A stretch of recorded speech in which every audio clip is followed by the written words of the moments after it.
이 임대차 제도에 있어서 가장 취약한 그 집단이기도 했었습니다.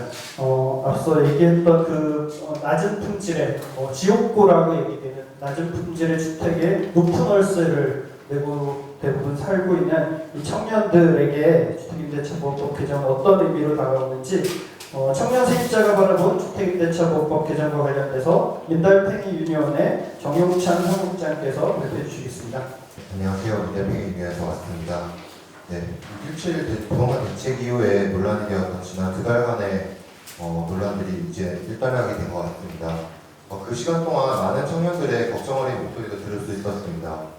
영끌이라는 단어가 보여주듯이 청년들은 주거 문제를 해결하기 위해서 은행의 노예가 되어가면서 또 하우스푸어가 될 위험을 자처해가면서 집을 소유하고자 했습니다. 그런 지향 속에서 최근의 부동산 대책과 임대차 3법은 빌려 쓰는 사람들만 손해보는 것 같이 느껴지기도 했던 것 같습니다. 청년들의 이런 목소리 사이에서 우리 사회가 이제까지 얼마나 세입자들의 주거 불안을 외면해왔는지 다시 느낄 수 있었던 것 같습니다.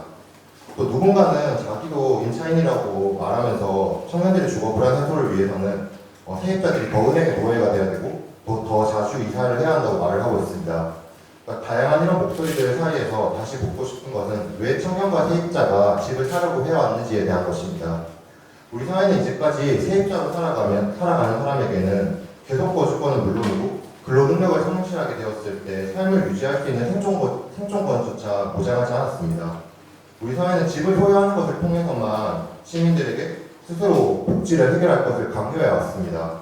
게다가 비정규직 프리랜서 증가로 노동자의 삶은 더 불안정해져만 가고 공정이라는 칼을 쓴 무한 경쟁이랑 승자 독식 구조에서 살아남기 위해서 청년들은 내 옆에 시민을 짓밟고 올라서야만 했습니다.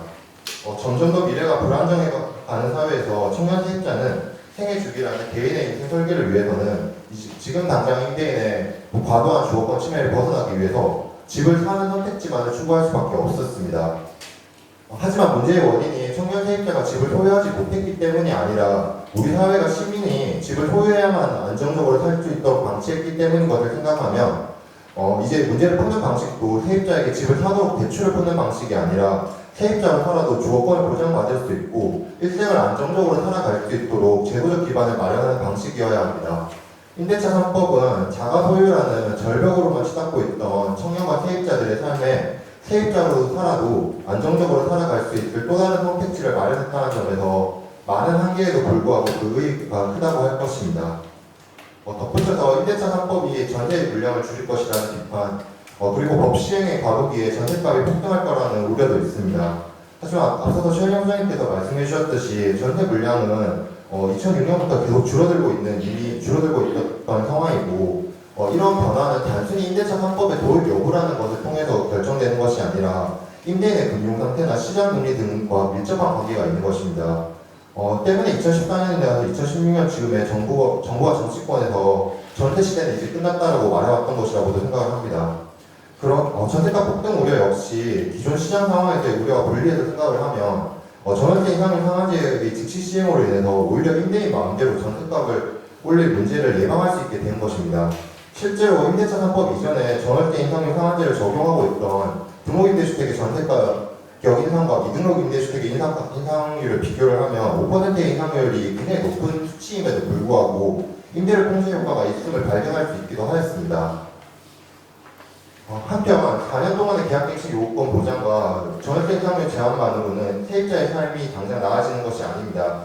당장의 우려들에서 나오듯이 부동산 커뮤니티를 중심으로 임대인들 역시 이 제도의 허점을 파고들어서 계약갱신을 피할 여러 방안을 모색하고 있습니다.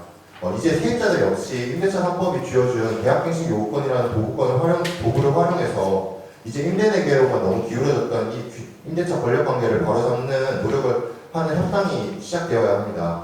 전월세 인상률 상한제가 5%라고는 하지만 임대인의 차임 증액이 5% 요구가 주거 환경과 임대차 시장의 상황과 비추어 불합리하다고 생각을 한다면 아직 계약갱신 요구권을 활용하지 않은 시점에는 세입자가 이게 바라는 임대료를 연체를 하거나 또 그런 주책 사유가 있는 것이 아니라면 임대료 인상을 거절할 수 있습니다.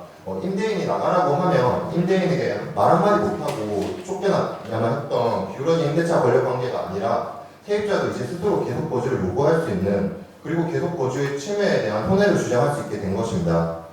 그러나 세입자가 이런 권리를 세입자 개인이 활용하기에는 어려움이 있을 수밖에 없고 이제 세입자의 협상력을 지원하기 위한 시민사회의 주거 상담과 법률 지원 등의 과제가 우리 앞에 놓여 있다고 할 것입니다.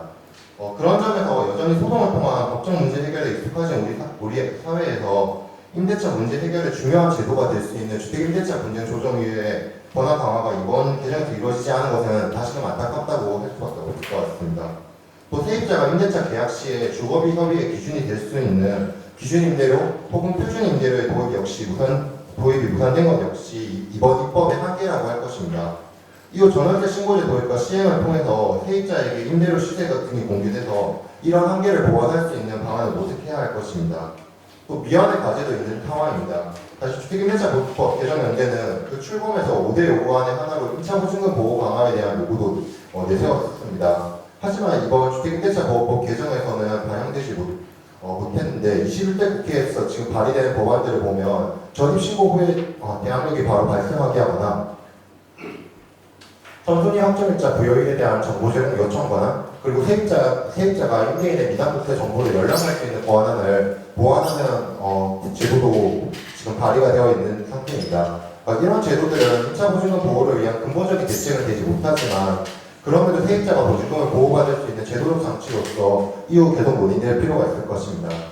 또 지난 2달 동안 임대차 3법 도입을 위해서 여러 토론회와 간담회를 진행하면서 마주하게 된 문제가 있습니다. 바로 깡통전세 피해자들의 목소리였습니다. 임대차 3법을 둘러싸고도 임대인의 재산권 침해만 우려했지 어느 누구도 깡통전세로 침해받고 있는 세입자의 재산권에 대해서는 이야기하지 않았습니다. 하지만 세입자의 보증금은 전재산과 다름없는 경우가 많고 이에 대한 재산권 침해는 개인의 삶을 피폐하게 만듭니다. 임대인이 세입자 보증금을 돌려주지 않을 때 국가가 대신 지급한 후에 임대인에게 보상권을 청구하거나 임대인의 비용 부담으로 보증보험 가입 의무화를 하는 등의 조치가 필요할 것입니다. 아울러 임대차 3법과 별개로 이미 발생한 깡통전세 피해자들을 지원하기 위한 허그의 원금 상환 기한을 연장하는 방안, 또 보증금 반환 소송 절차를 간소화하는 긴급 대책이 요구된다고 할 것입니다. 추가로 보유세 강화와 더불어 계약갱신 요구권 및 인상률 상한제 도입을 이루어줌으로써 임대인이 세금 부담이 세입자에게 떠밀어줄 위험이 일부 예방되었다고 생각합니다. 하지만 장학지대의 주거비를 통해서 비용 부담 이전이 될 우려가 있는 상태입니다. 대표적인 사례가 관리비일 것입니다. 이제까지도 임대차 시장에서 임대료를 낮추고 관리비를 높이는 식의 꼼수가 종종 발생해 왔었습니다. 하지만 앞으로 인상률 상한제를 피하기 위해서 관리비를 높이는 임대인 행태는 더 심화될 것이라고 예상됩니다. 앞으로 이런 피해를 막기 위해서 관리비에 대한 모니터링을 강화하거나 장기적으로는 전월세 인상률 상한제에도 우려가 되고 있는 주택 품질 저하 문제와 연계해서 주택의 관리 비용을 임대소득의 과세 표준으로 포함하는 식의 투명성을 높이는 조치가 필요할 것입니다. 임대차 3법은 이제까지 우리 사회가 경험하지 못했던 세입자 중심 사회로 넘어가는 새로운 길의 첫걸음입니다. 4년이라는 계약갱신 요구권 그리고 5%라는 높은 인상률은 여러 가지 한계가 있다는 것은 이제 더 이상 말을 붙일 필요가 없을 것입니다. 그럼에도 불구하고 이제 세입자들에게 새로 주어진 도구를 통해서 앞으로 임대차 권력 관계가 균형 있게 구성하는 데 활용되어야 할 것입니다. 그런 점에서 우리 앞에 놓여진 과제는 임대차 3법의 내용 개선도 있지만 세입자들의 권리가 적극적으로 활용될 수 있도록 지원하는 일에 있다고 할 것입니다. 지금은 비록 작은 한 걸음이지만 2020년 7월 30일이 세입자 중심 사회로 나아간 그 시작점으로 기억될 그날을 상상해 봅니다. 네, 감사합니다.